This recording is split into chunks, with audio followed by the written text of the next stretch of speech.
时隔1年 A50 预警机复飞，俄军即将展开大规模袭击。库尔斯克乌军瓦解俄军攻势，乌克兰海军夺回黑海数个石油平台，托列茨克俄军陷入半包围，德国导弹和防空系统3倍供应乌克兰，瑞典8架鹰式战机驻扎波兰，守护援乌通道，美国恢复与乌克兰的情报共享，精彩资讯即将开始。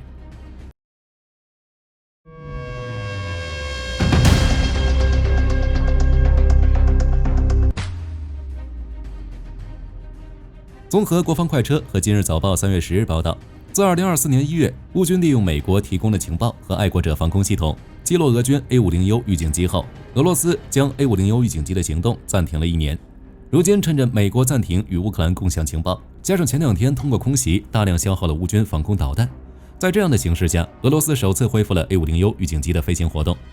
报道称 ，A50U 预警机在2架苏30 SM 的护卫下飞越了俄罗斯奥缪尔地区。这表明俄罗斯有信心部署其高价值的预警机资产，而不怕被乌军击落。同时也表明俄军可能准备对乌克兰发动新的大规模袭击。乌克兰方面，乌军自重启对俄能源基地的打击后，如今频率越发密集。据基辅独立报报道，乌克兰军事情报局称，乌军无人机于3月10日夜间袭击了俄罗斯萨马拉州的辛库比雪夫斯克炼油厂。报道显示，夜里乌军无人机在分散掉俄军的防空火力后，快速打向了厂区油罐。当地居民声称，该炼油厂附近传出了连续的爆炸声。从现场披露的视频看，该炼油厂附近燃起了大火。乌克兰反虚假信息中心负责人科瓦连科中尉表示，辛库伊比雪夫斯克炼油厂是俄罗斯的10大炼油厂之一，每年的炼油能力为880万吨石油，而且该炼油厂通过管道和铁路线向在乌克兰行动的俄军提供燃料。一名消息人士告诉乌克兰媒体，辛库比雪夫斯克炼油厂专门为俄罗斯空军提供航空煤油，支持对乌克兰境内的攻击，如俄军的苏27和图22的燃油都来自这里，所以乌军将其列为重点打击目标也并不奇怪。此外，这也是辛库伊比雪夫斯克炼油厂第一次遇袭，这表明乌军正在瞄准一些之前从未打击过的能源设施。对于此次袭击，俄罗斯亲国家机构 RBC 报告称，当天晚些时候，辛库比雪夫斯克的一个仓库发生了火灾，面积为1500平方米，但没有提及无人机袭击，也没有人员伤亡报告。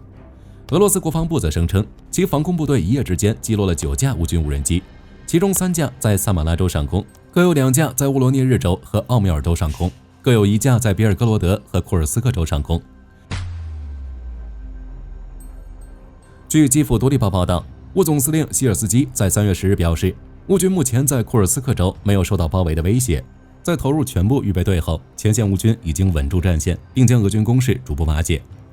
目前在苏甲北部作战的乌军主要是第22和第47机械旅、第3游骑兵团、第17重型机械化旅以及第95和第92空突旅。3月10日发布的地理定位录像表明，乌军正在马尔蒂诺夫卡同俄军第44军团和第1434阿克马特团战斗。在苏甲南部，乌军虽然被切割，但该地区背靠苏梅州，补给问题很容易得到解决。目前乌军第41和61机械化旅、第129国土防御旅以及第73海军特战队和第78空突团正在梅洛沃伊、库里诺夫卡、古埃沃一带同俄军第40和810海军步兵旅、第177海军步兵团以及最多2个营的朝鲜军队战斗。据乌总参谋部统计，3月10日，乌军一共击退俄军44次进攻。此外，乌军正沿着国际边境展开反击。据基辅独立报报道，希尔斯基3月10日表示，已决定通过增加无人机和电子战部队来加强库尔斯克乌军，避免被俄军包围。同时，他还补充说，俄军在人员和设备方面都遭受了重大损失，如在普列霍沃村附近，俄军短短4天就损失了1个步兵营。乌克兰国家边防局发言人德姆琴科也表示，乌军正全力击退俄军对诺文克和茹拉夫卡的袭击，阻止俄军第83空降旅切断阿尔柏公路的战略意图。同时他还表示，如今的俄军没有能力对乌克兰北部其他地区进行重大跨境行动。乌军继续在克里米亚沿海展开行动，并夺回了几个黑海的石油平台。据 RBC 新闻报道，乌克兰海军出动海上无人艇和无人机，对黑海水域的俄军发动了突袭，目标直指对方控制的油井。战斗于夜间打响，并一直持续到凌晨时分。乌总参谋部随后发布报告，证实了此次袭击，并宣布成功在黑海地区夺回了数个石油平台。之前，乌克兰海军司令内茨帕帕在接受采访时表示，乌军准备对科赤大桥发起第3次的大规模打击，此轮袭击很可能是一次试探，接下来或许会有更大规模的行动。乌东方向，乌军最大的方向是托列斯克。据诺尔报告报道，乌军在托列茨克多个方向的反攻取得了不错的效果。首先是市中心，乌军先击溃了俄军顿涅茨克第2军，控制了主要的阵地，随后击溃了从库拉霍方向增援的俄军第105摩步师，夺回了扎巴尔卡的大部分据点。当下正进一步向托列茨克的西北部推进。报道称，俄军最前沿的第110和第132摩步旅已陷入了半包围。红军村方向，乌军多路反攻很有效果。据战争研究所3月10日报道，乌军从当地东部切入，重新控制了舍普琴科一带，并正向市中心推进。舍普琴科对乌克兰非常重要，乌克兰60%的锂矿都在这里。乌军第144特种作战人员还在附近一栋建筑大楼内通过无人机俘虏了9名俄军士兵。库拉霍方向，据乌克兰真理报3月10日报道， Deep State 表示，尽管俄罗斯国防部和俄罗斯宣传人员声称已经占领了科斯强季诺皮利村，但截至目前该村仍在乌军的控制之下。渗透进该村北部、东部和西部郊区的俄军第36步枪旅和第1486摩托化步枪团等战斗小队一部分已被消灭摧毁，剩下的正躲在村里进行防御战。乌军能在乌东反击得这么快，很大一部分原因是俄罗斯将重心放到了库尔斯克地区。俄军希望尽快将乌军从库尔斯克赶出来，从而减少乌克兰的谈判筹码，以配合特朗普的和谈进程。与此同时，在顿涅茨克战场，乌克兰还打掉了俄军一套道尔防空系统。之后，乌军第44炮兵旅使用多管火箭炮和远程火炮对俄军阵地发动猛攻，让俄军遭受了更大的损失。据乌克兰战略司令部发布的数据显示，3月10日，乌军造成俄军死伤1190人，摧毁了18辆坦克、40辆装甲车、85门火炮系统。由于战事吃紧，乌克兰和德国签署了新备忘录。据乌克兰真理报3月9日报道，乌克兰国防部长乌梅罗夫宣布，已经与 IRST 系统制造商戴奥防务签署了新备忘录。该备忘录中规定，要将导弹和防空系统的供应增加3倍。乌梅罗夫表示，保护乌克兰的空中安全是当前的首要任务，而 IRST 系统是乌克兰防空体系的重要组成部分。说起防空武器，据防务快报披露，乌克兰已从罗马尼亚接受了 CA95 防空系统，但基辅方面并未透露具体的数量。也有信息显示，罗马尼亚大概有48套 CA95， 该系统是俄制 STIELA1 系统的改进版本，能让乌军守护更多的高价值目标。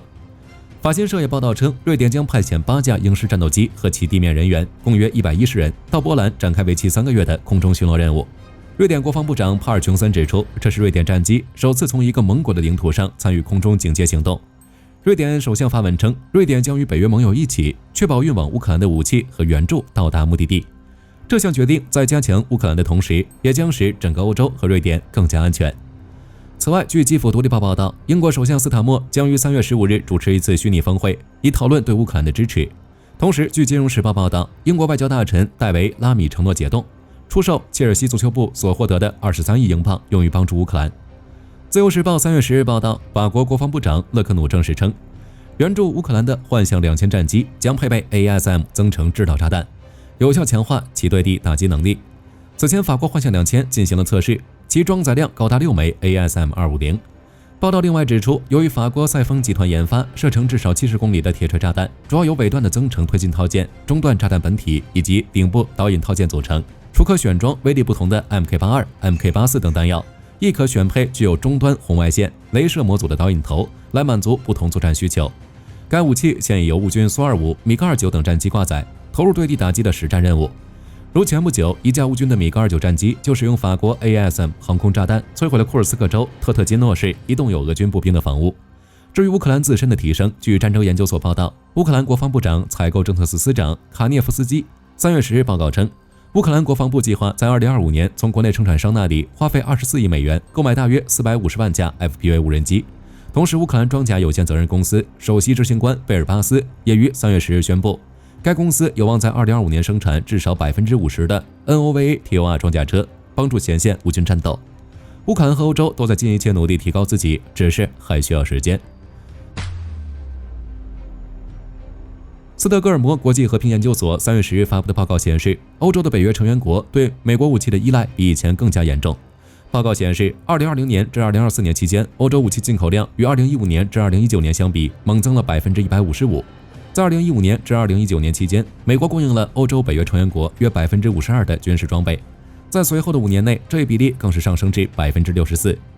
据政客网报道，斯德哥尔摩国际和平研究所高级研究员彼得·韦泽曼表示，欧洲各国虽然正在采取措施推动本国工业发展，但与美国武器供应关系纠缠颇深，来自美国的进口量有所增加。欧洲的北约国家仍有近500架战斗机和许多其他武器从美国订购。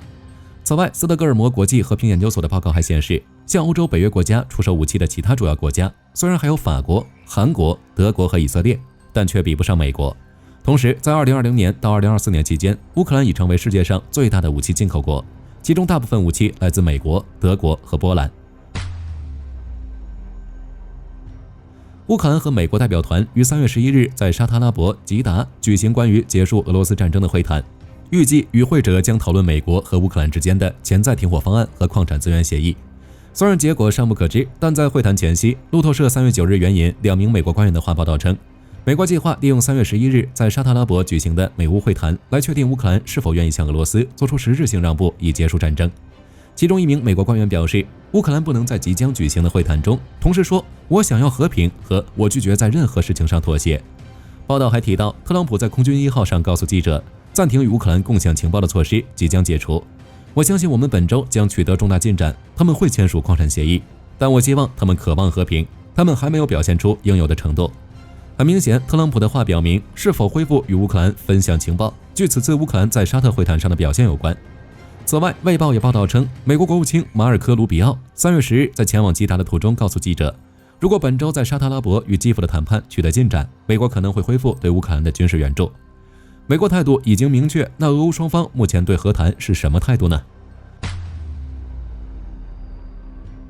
乌克兰方面，英国《金融时报》3月9日报道称，在美乌谈判前，乌克兰提议与俄罗斯就黑海的远程无人机和导弹袭击以及作战行动进行部分停火。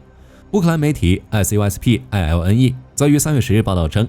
一位熟悉乌克兰代表团立场的消息人士表示，乌克兰还将提议交换战俘。战争研究所援引乌克兰消息人士的话称，这些提议都是可以快速实施的，毕竟与战火蔓延上千公里的俄乌12个主战场相比，实现部分停火更为现实。此外，据福克斯新闻报道，泽连斯基曾多次表示愿意在领土、乌克兰的北约成员资格和他的任期上做出让步，以确保公正和可持续的和平。相比之下，俄罗斯和谈的欲望差了很多。如俄罗斯官员继续重申了普京于2021年和2022年的要求。其外交部长拉夫罗夫3月10日在接受俄罗斯新地区杂志采访时声称，任何未来的和平解决方案都必须根除战争的根本原因，即根除乌克兰和北约对俄罗斯安全的威胁。究竟是谁不想和谈，一目了然。据塔斯社报道，俄罗斯宣布了一项新计划，将重启原苏联研制的 TVD-10涡轮螺旋桨发动机的生产，以对安2型机进行现代化升级。根据报道，安2型机诞生于1947年，距今已将近80年。其最初是为了响应苏联林业部对森林间运输飞机的需求而开发，能够搭载12名乘客或者是2140公斤的物资，可执行农业、运输、空中灭火以及空中特种作战任务。它的继任者为 LMS-901 轻型多用途机。然而，由于技术不过关，新机的研发过程并不顺利。其计划研制的新引擎 VK800N 从2008年起整体进度几乎停滞。鉴于新引擎不到位，新飞机没着落，从2018年开始，俄罗斯只能选择让安2型机继续服役，预计将会一直服役到2030年。但该型机的引擎 TVD-10由于服役过久也出现了问题，所以俄罗斯还是要研发新版的引擎，这就又回到了问题的原点，那就是其技术不行，无法研制出新型引擎。对此，为了降低技术难度，俄罗斯只能选择对 TVD-10进行升级，故而新引擎也被称为 TVD-10B。据西伯利亚航空科学研究所表示，预计在今年夏天前就能够制造出 TVD-10B 原型。该引擎将专为安2换装为设计，其保留了与前代相同的结构特征，预计运转寿命约1万小时，维修间隔为2000小时。待正式投产后，将会在鄂木斯克进行相关的生产工作。据防务新闻报道，波兰与斯洛伐克正在加强两国的国防合作关系，双方已签署了在弹药、装甲车、坦克和防空系统领域建立伙伴关系的意向书。其中，在弹药方面，波兰曾于去年底计划建立一个约30亿兹罗提的基金，将专注于155毫米射弹。而此次合作将由斯洛伐克向其提供155毫米炮弹生产方面的技术。